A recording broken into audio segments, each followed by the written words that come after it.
প্রিয় অষ্টম শ্রেণীর ছাত্রছাত্রীরা, welcome to our channel SES academy. তোমাদের আজকে ভূগোলের 5 নম্বর স্কুলটি দেখে নেব।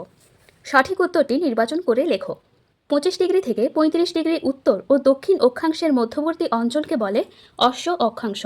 স্থলবায়ুর তীব্রতা বাড়ে ভোরবেলায়। লা প্লাটা নদী অববাহিকার সমভূমিকে বলা হয় পম্পাস। প্যাটাগোনিয়া মরুভূমি সৃষ্টির কারণ হল ভূমির উচ্চতা। দক্ষিণ আমেরিকা মহাদেশের মিশ্র বনভূমির অন্তর্গত জলবায়ু হল শীতল সামুদ্রিক। পম্পাস অঞ্চলের প্রধান কৃষিজ ফসল গম।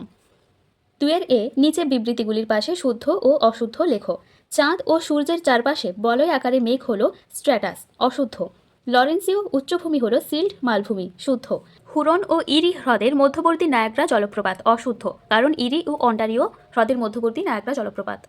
বিয়ের দাগে শূন্যস্থান পূরণ করো। শিশিরাঙ্ক তাপমাত্রায় বায়ু জলীয় বাষ্প দ্বারা সম্পৃক্ত হয়। ক্যালিফোর্নিয়া উপকূল ভাগের অধিক ঠান্ডার কারণ শীতল ক্যালিফোর্নিয়া স্রোত। জলবায়ুর কারণে উত্তর আমেরিকার অধিকাংশ জায়গায় তৈগা উদ্ভিদ অরণ্য দেখা যায় অথবা বরিয়াল অরণ্য। সিয়ের দাগে নিচের প্রশ্নগুলি 2-1 কথায় উত্তর দাও। সমান্তরাল নবীন ভঙ্গিল পর্বতমালাকে কি বলে? কর্ডিলেরা।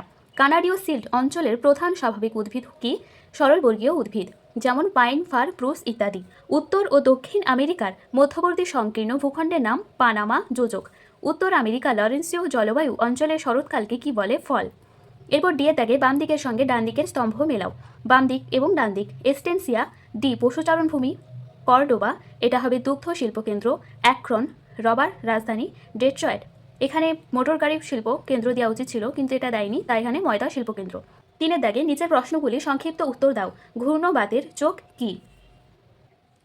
দেখো, ঘূর্ণবাতের চক্ষু অর্থাৎ চোখ সংজ্ঞা দেবে, এরপর বৈশিষ্ট্য দুটো দিয়ে দেবে।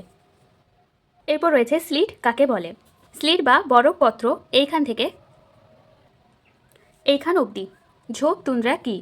দেখো, ঝোপ তুন্দ্রা বলতে কি বোঝো? উত্তর আমেরিকার উত্তরাংশে তুন্দ্রা জলবায়ু অঞ্চলে স্বল্পস্থায়ী গ্রীষ্মকালে 2 থেকে 3 মাস বরফ গলে গেলে বরফমুক্ত স্থানে উইলো, বার্চ, জুনিপার প্রভৃতি গাছের ঝোপ দেখা যায়, যাদের ঝোপ তুন্দ্রা বলে। এরপর রয়েছে মৃত্যু উপত্যকা কোথায় অবস্থিত? দেখো, উত্তর আমেরিকার মধ্যভাগের পর্বতশ্রেণীর সর্বদক্ষিণে ক্যালিফোর্নিয়ার সিয়েরা নেভেদার দক্ষিণ পূর্ব দিকে উপত্যকাটি অবস্থিত। 4 দাগে বৃষ্টির ছাই অঞ্চল কিভাবে সৃষ্টি হয়? দেখো, এইটি হবে বৃষ্টির ছাই অঞ্চল, এটা কাকে বলে সংজ্ঞা, এরপর সৃষ্টির কারণ এ অবধি। ক্রান্তীয় ও নাতিশীতোষ্ণ ঘূর্ণবাদের পার্থক্য লেখো। ক্রান্তীয় ও নাতিশীতোষ্ণ ঘূর্ণবাদ এইখান থেকে পরের পৃষ্ঠায় এ অবধি। পম্পাস অঞ্চলকে দক্ষিণ আমেরিকার শস্য ভাণ্ডার বলে কেন? দেখো, এটি পম্পাস অঞ্চলকে দক্ষিণ আমেরিকার শস্য ভাণ্ডার বলে কেন, এইখান অবধি। সমুদ্র স্রোত ও বায়ু প্রবাহ কিভাবে দক্ষিণ আমেরিকার জলবায়ুর বৈচিত্র্যতা সৃষ্টি করেছে? দেখো, উত্তরটি এটি, দক্ষিণ আমেরিকা জলবায়ু বৈচিত্র্যতার কারণ, এইখান অবধি। 5 দাগে নিয়ত বায়ু প্রবাহের সঙ্গে বায়ুচাপ বলয়ের চিত্রসহ সম্পর্ক আলোচনা করো। দেখো, আনসারটি এটি, চাপ বলয়ের সঙ্গে নিয়ত বায়ু প্রবাহের সম্পর্ক, পশ্চিমা বায়ুর সঙ্গে বায়ুচাপ বলয়ের সম্পর্ক এবং মেরু বায়ুর সঙ্গে বায়ুচাপ বলয়ের সম্পর্ক এই অবধি। স্থলবায়ু ও সমুদ্রবায়ুর চিত্রসহ বৈশিষ্ট্য ও গতিপথ চিহ্নিত করো। অ্যান্সারটি দেখো, এটি সমুদ্রবায়ু এ অবধি, এটা চিত্র, এরপর স্থলবায়ু